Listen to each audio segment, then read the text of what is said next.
نیکمرغه میرمن ښځه د اسلام په رڼا کې ته د عایشې لور یې. د خویندو لپاره ځانګړې خپرونه واورئ او څه ترې زده کړئ، عمل پرې وکړئ او تر نورو یې ورسوئ. د همدې خپرونې ویان مولوي طاهري طیب. لومړی فصل. راځئ چې خپرونه واورو. نامحرم ته د زړه هوس حرام دی. په ناڅاپه نظر لګېدلو سره حجاب نه معاف کیږي. په شرعي حجاب کې شرعي اسانتیاوي. د کوم ښځو سره نکاح کول حرامه ده. د اوخي او خینې ترمنځ پرده شته. د ښځې عظمت په اسلام کې. په ستر او حجاب کې فرق. د حجاب کولو اهمیت. د حجاب تاریخ. د حجاب کولو حکم. د حجاب کولو شرطونه. له کور څخه د وتلو شرایط او قیدونه. د تعلیم لپاره بې حجابي. د ښځې د کور څخه د وتلو حجاب. د نارینه‌و سره د ښځو د خبرو کولو طریقه. ښځو ته د رسول کریم صلی الله علیه وسلم د بیعت کولو طریقه. شرعي پرده ناوړه ګڼل کفر دی. په کور کې کېناستل قید نه بلکې راحت او نعمت دی. د نریو او تنګو جامو د اغوستلو حکم. تر شرک غټه ګناه. په جنگ کې د ښځو ګډون. د قبرونو زیارت او د جنازې په لمونځونو کې د ښځو ګډون.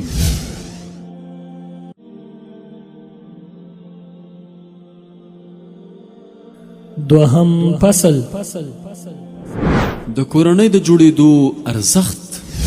په اسلام کې د کورنۍ د جوړېدو ارزښت. د یوې مسلمانه کورنۍ د جوړېدو بنسټونه. د کورنۍ ژوندانه په خوندیتوب کې د خاوند ونډه. د کورنۍ ژوندانه په خوندیتوب کې د میرمنې ونډه. ای زما مسلمانه وروره او ای زما مسلمانې خورې. د خاوند او میرمن یو پر بل حقوق څه دي؟ پر ښځې باندې د خاوند حقوق.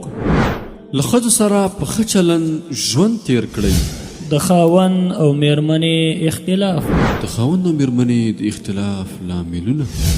د خاوند او میرمنې د اختلاف د اوارۍ لارې. د خاوند او د میرمنې د اختلاف وروستی لار. دریم فصل.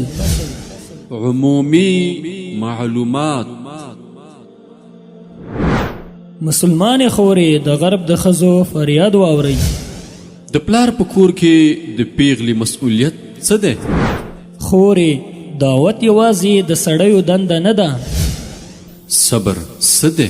په نړۍ کې غوره ډله کومه ده؟ حضرت عمر فاروق رضی الله عنه ته د یوې ښځې نصیحت. د جاهلیت د زمانې کارونه مه کوئ. آیا په هغه څه چې وایست یې عمل کوئ؟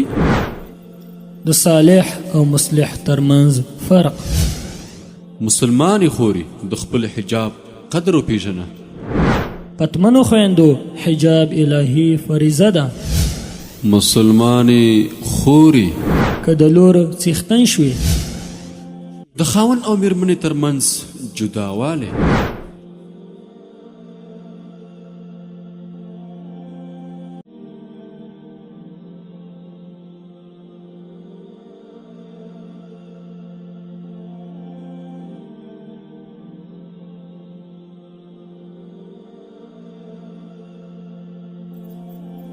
د فکري درسونو مینوالو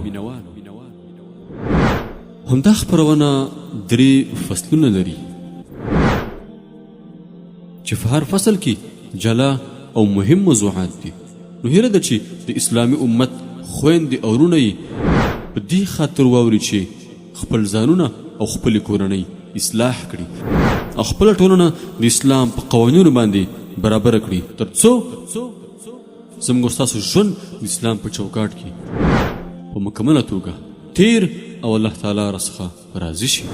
او د یادونې وړ بولو چې همدا خپرونه او همدا فکري درسونه باید هر مسلماني نورو ته رسول خپله وظیفه وګڼي، ترڅو د خیر په کارونو کې زموږ د فکري او فقداري سره هر مسلمان د خپل وس مطابق همکاري وکړي او د اسلامي امت د خویندو په اصلاح کېدو کې زموږ سره پوره ونډه واخلي.